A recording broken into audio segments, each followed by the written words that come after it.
Okay, let's get started. So, potassium regulation. Oh, your lucky day, you get 2 cases. Not exciting, huh? Okay.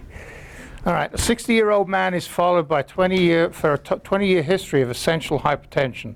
He has a moderate renal insufficiency with a creatinine of 2.5 milligrams per deciliter.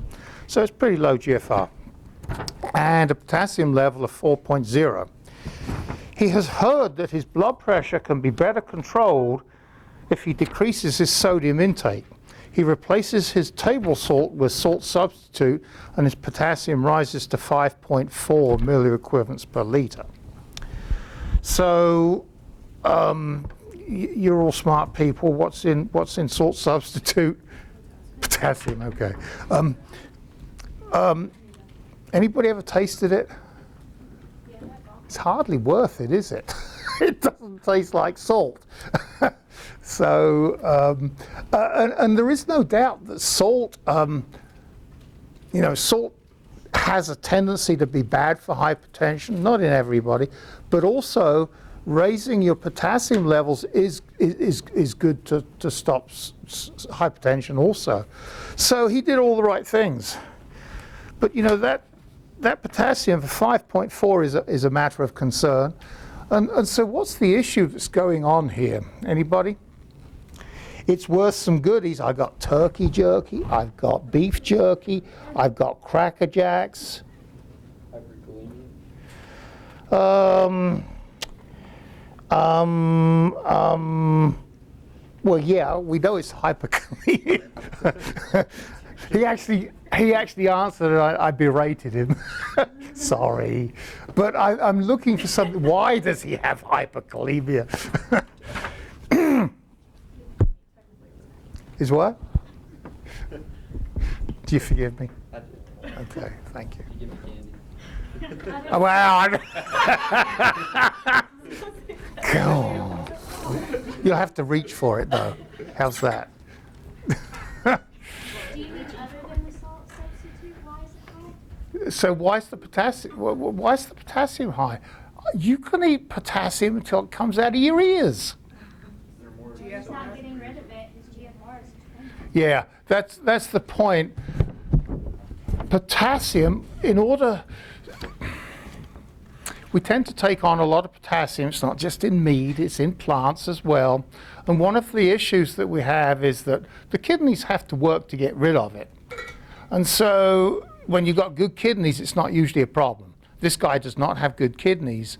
And not only can he not secrete potassium, but there are some aspects that we're going to go through a little later that if you secrete something, in order to maintain that gradient, you've got to wash it away.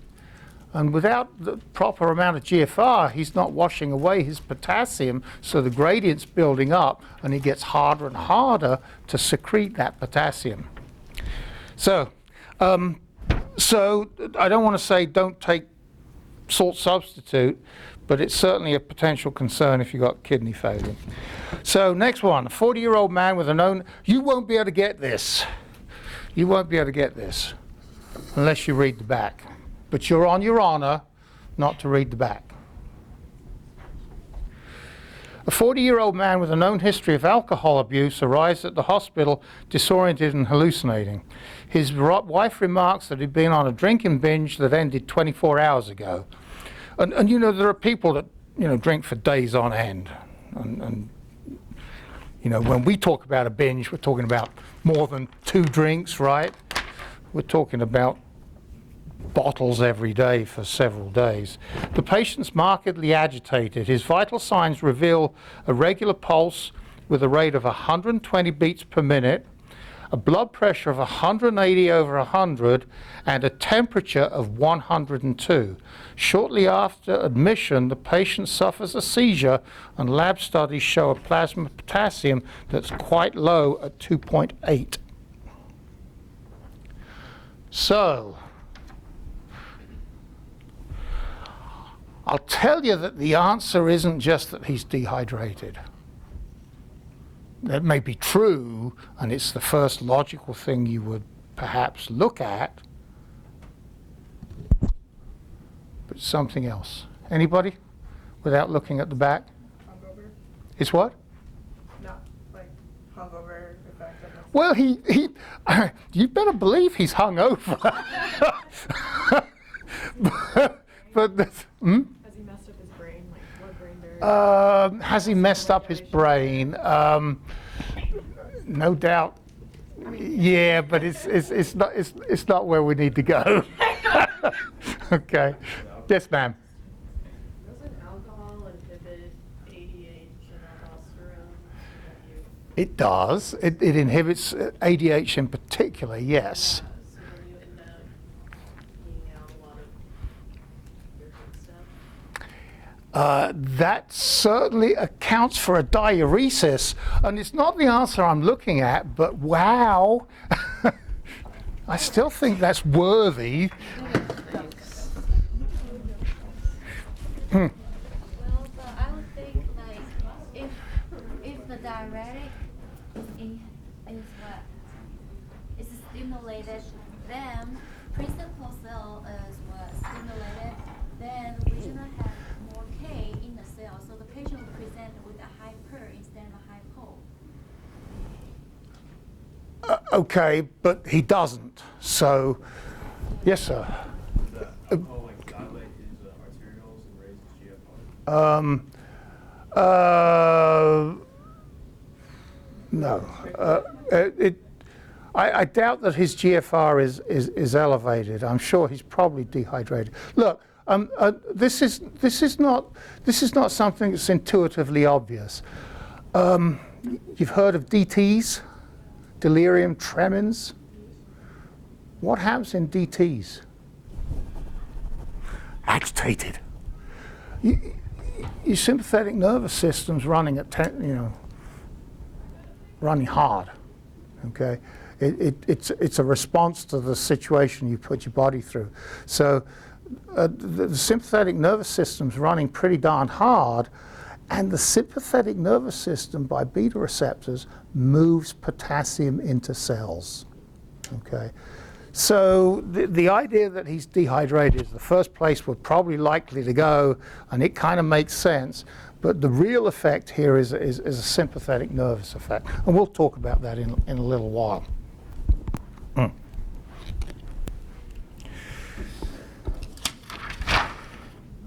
So let's talk about changes in potassium that occur kind of independent of the kidney.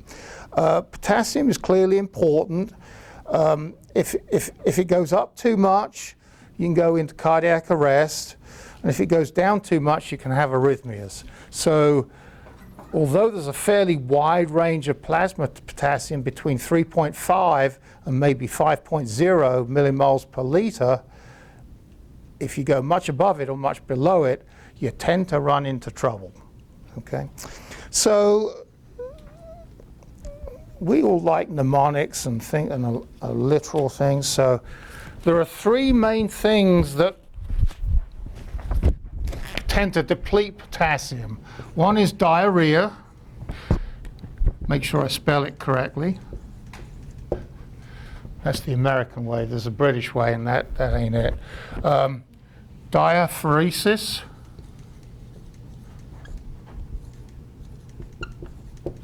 And diuresis.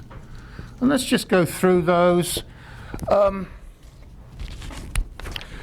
3Ds deplete, and obviously clinically significant.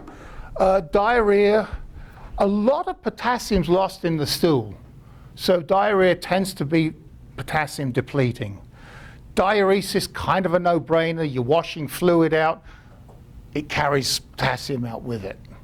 Diaphoresis, this is medicine, so we don't use simple words like sweat, and it does kind of go in with the alliteration, so we'll call it diaphoresis. Diaphoresis, do you know anything about the composition of sweat?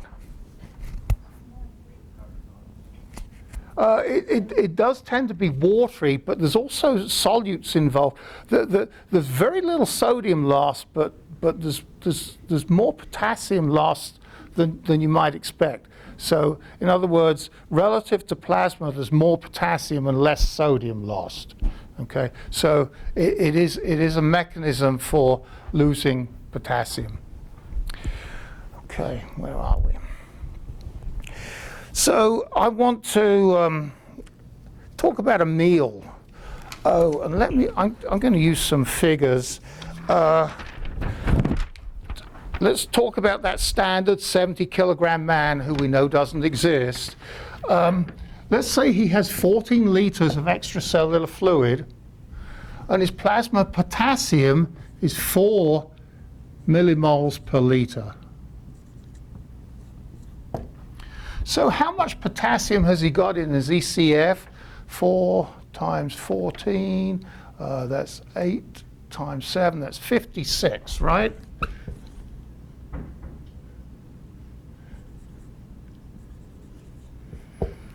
So that's the entire potassium content in his extracellular fluid. Ain't a lot, is it? Now, we know that his body contains a lot of potassium. It's all inside the cells. So, and I had to go look this up. And I'm not going to do bananas, I'm going to do a cup of prunes. 1 cup of prunes actually has more potassium than bananas. 1 cup of prunes has 32 millimoles.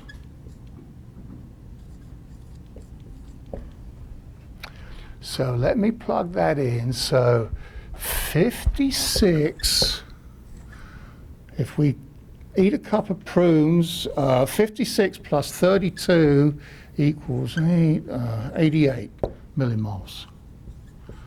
So that's still in 14 liters. So 88 over 14 liters is 6.3 millimoles per liter. And I'm just kind of trying to wow you a little bit. So so eating a cup of prunes is not fatal, but it looks like it should be terribly dangerous. So, I mean, we don't want to have a plasma potassium at 6.3. And it's pretty obvious that it's going to go into cells, but we have mechanisms for getting it into cells. Do you know what the main mechanism is? It is the sodium potassium pump. Insulin. You both get. Who stole it? Ah, okay. Did you leave a sub? Who said, yeah. So it is the sodium potassium ATPase pump, and it was also insulin. So who was, oh, yeah, okay. Interesting. You think of insulin as not being, as being something to do with sugar, right? But it is also a profound regulator of potassium movement, okay? So yes, insulin is correct. And let's draw that diagram up there.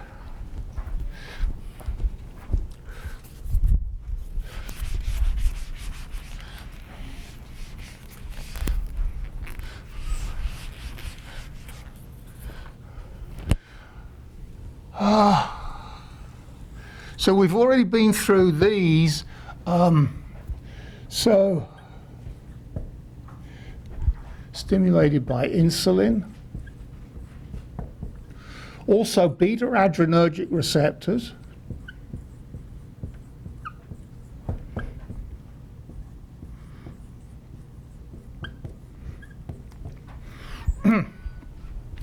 Both move potassium in. Then there's some things that move potassium out. One is a hyperosmolar plasma.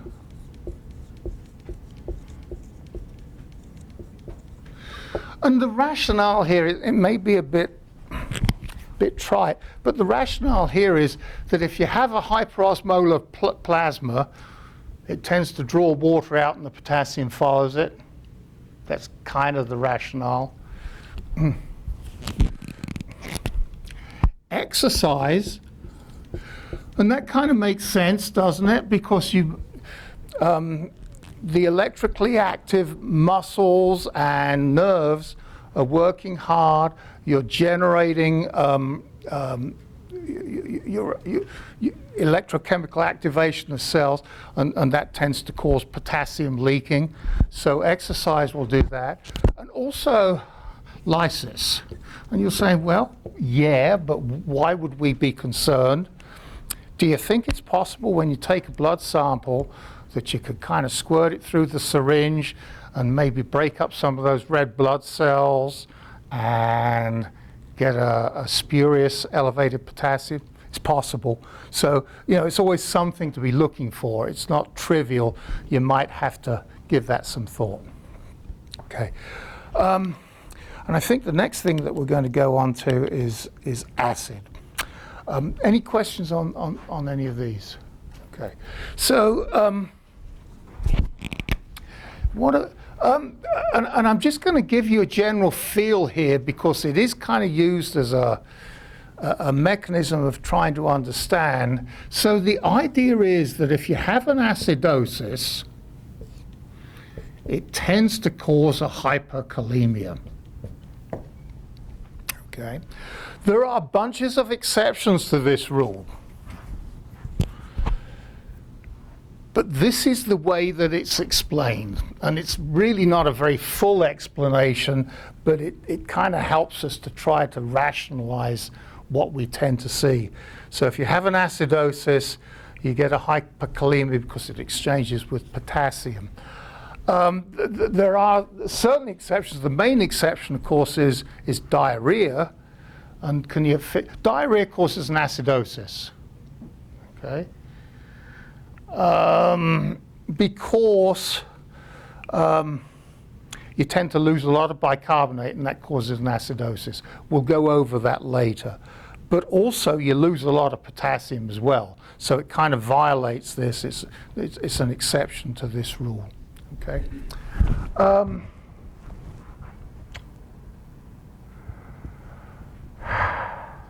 So this is maybe helpful in understanding some of the things that you may see in an acidosis, but it could also be important.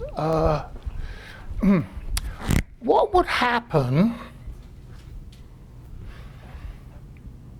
to this patient that had a plasma potassium at 2.8 and you gave him bicarbonate?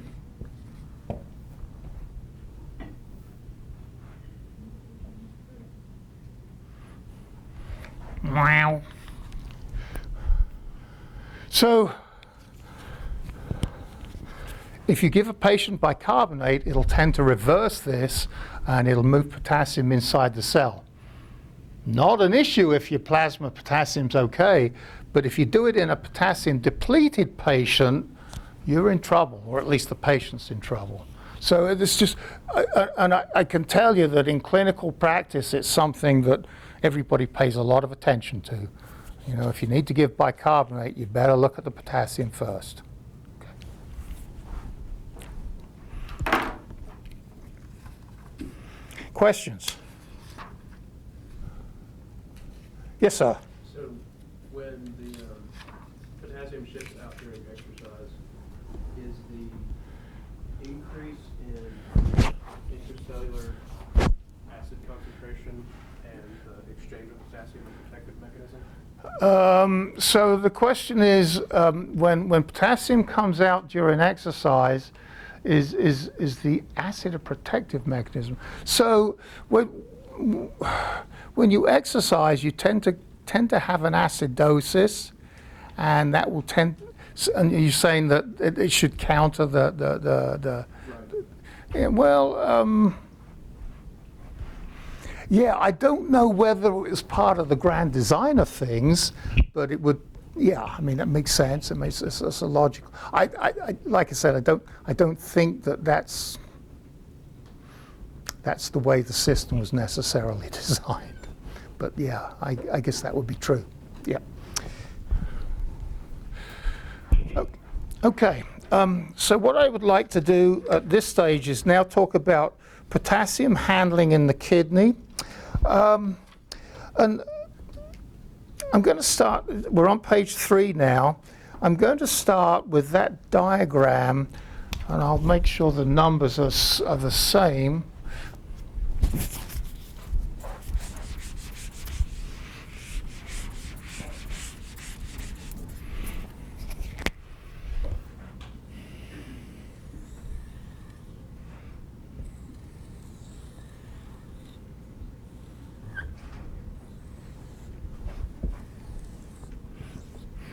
So, what I would like to point out is that there is a lot of potassium that's reabsorbed in the proximal tubule. And I think this is consistent with the numbers I've got down there.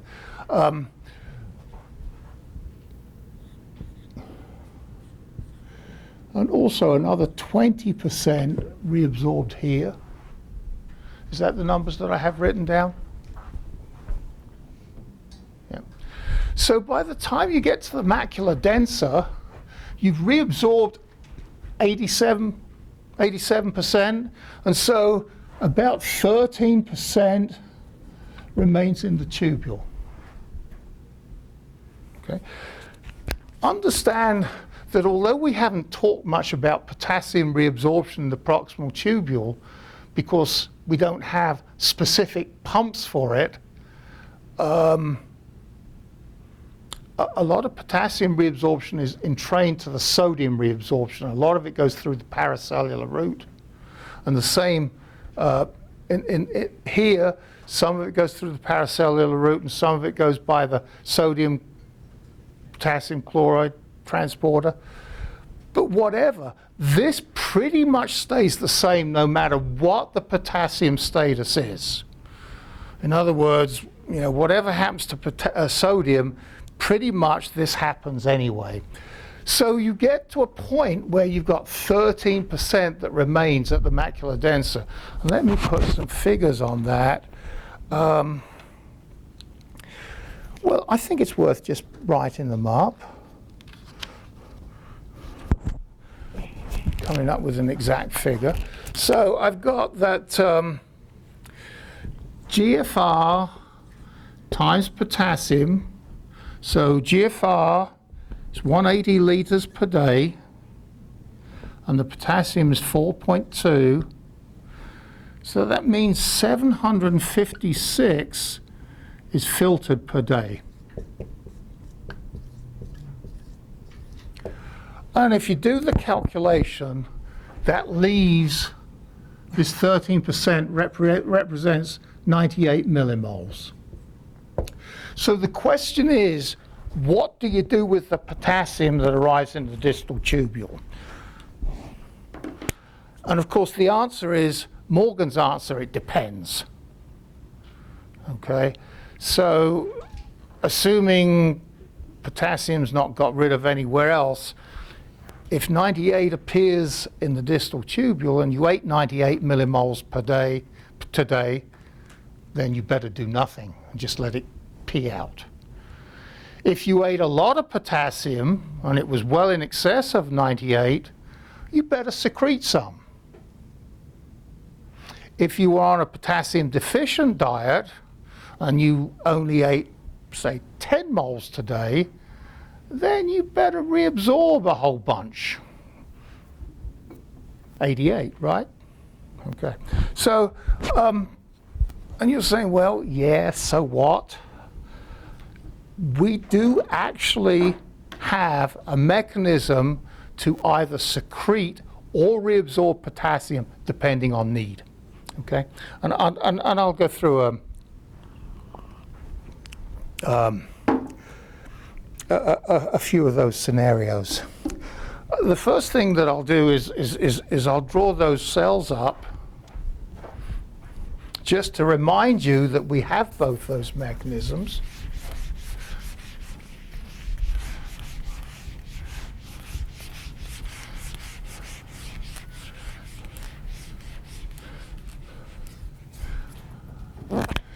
Remember, you have the intercalated cell.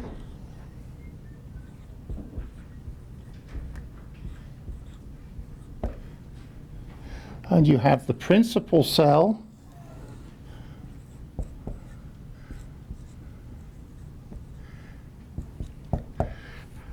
So the intercalated cell has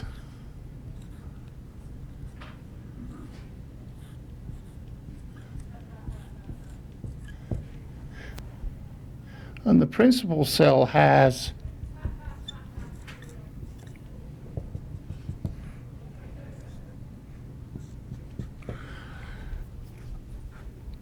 and these are distributed in the distal nephron, so we could, if we turn this guy on, specifically this, we can get potassium reabsorption, and if we turn this guy on, we can get potassium secretion.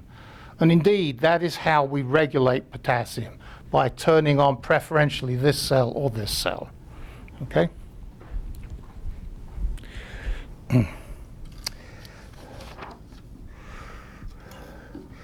And I'll go through that table. I've kind of already been through that table, but let me just try to highlight it for you. So what I've done with that table is I've done what I just described verbally. I described a situation where I ate 98 millimoles of potassium, and then where I ate 10 millimoles and 500. Those are probably the extremes. I mean, it's almost impossible to eat less than 10 millimoles of potassium a day. Probably the best we can handle is 500, which is a lot. So the assumptions are that 80, so I'm near the top of the page, assumptions. 80% of filtered potassium is reabsorbed before the distal nephron. And this is actually generally true. So nearly always, no matter what the situation, 87% is reabsorbed here, leaving 13%. The plasma potassium is always 4.2, and obviously that's a loose assumption, but it makes my sums easier. Okay. Urine output equals potassium intake. So where am I falling down there? We actually have fecal losses and potentially sweat losses too. So again, it's kind of a loose assumption, but good. And then all adjustments must be handled in the distal nephron. And I don't know, you can look at that table. Do you want me to put it up, or just walk through it? Just walk through it? Put it up? No, okay. If I don't put it up, we'll get out of here in plenty of good time. So the first scenario is what I described before. We ate 98 millimoles.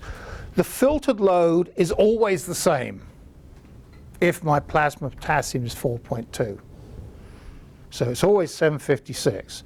The reabsorption at the macula densa is always 87, which is 658 millimoles. And so the load that remains at the macula densa is always 98 millimoles per day. And so it just describes below, if you eat 98 and you want to get rid of 98, then basically you need to turn both these guys off, or at least balance them out. If you are potassium deficient, remember I said that under normal circumstances, we tend to reabsorb about 87% of the potassium. So in a normal person, yeah, probably we're eating somewhere around 100 millimoles per day, and we don't have to tax the secretion or the reabsorption much. But we are capable of reabsorbing quite a bit. So we can actually, and you see I've got fractional excretion at the bottom. So fractional excretion's often around 13%, but we can actually reabsorb enough such that we only excrete 1%. The body is capable of dealing with that. And also, we can actually, if we have good kidneys, we can actually secrete up to 66%, okay? So we can actually get a fractional secretion up to 66%. But realize that there is a limit, because it's kind of hard to secrete lots and lots and lots and lots and lots of potassium. You have to really be able to wash it out and get the gradient washed out. So it's actually kind of tough to do. So 66% is a far extreme. Maybe you can do 66%. I would hate to think what my kidneys couldn't do. Okay. So that's kind of how we handle potassium. I think this is the last page. Let me just go through the bottom. So we've already covered diet. We've at least got started with aldosterone, but we're going to actually spend some more time on aldosterone on Monday. And on Monday, we're also going to talk about how tubular flow rate is critical in getting rid of potassium. Okay? Remember, we already had that case where the guy didn't have much of a GFR, didn't have enough tubular flow rate to get rid of potassium. We'll go through that in more detail. Always fodder for exam questions, okay? Again, I'm not being cynical. It's a very important concept. And finally, we talked a little bit about acid-base status. We actually have 2 or 3 hours to go through acid-base status and whatever next week. Exciting stuff, huh? You're looking at me thinking, you fool. It is exciting. Okay, it's been a long day, hasn't it? It's Friday. Go home. You can't? Oh, do you have integrated grand rounds? But it's good integrated grand rounds. Sure. Hey, isn't it about an aging person and polypharmacy and all that sort of thing? I think so. I thought you guys wanted to be doctors. I thought so too.